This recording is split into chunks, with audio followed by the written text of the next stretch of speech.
విశ్వాసం ఉంచిన వానికి తీర్పు తీర్చబడదు కదా.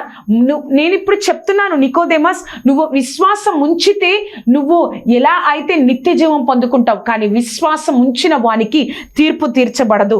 యోహాను సువార్త 3వ అధ్యాయము 16వ వచనం, దేవుడు లోకమును ఎంతో 17వ వచనం, లోకము తన కుమారుని ద్వారా రక్షణ పొందుటకే గాని లోకము తీర్పు తీర్చుటకు దేవుడు ఆయనను లోకంలోనికి పంపలేదు. ఆయన ఎందు విశ్వాసం ఉంచు వానికి తీర్పు తీర్చబడదు. విశ్వసింపని వాడు దేవుని అద్వితీయ కుమారుని నామమందు విశ్వాసం ఉంచలేదు కనుక వానికి ఇంతకు మునుపే తీర్పు తీర్చబడను.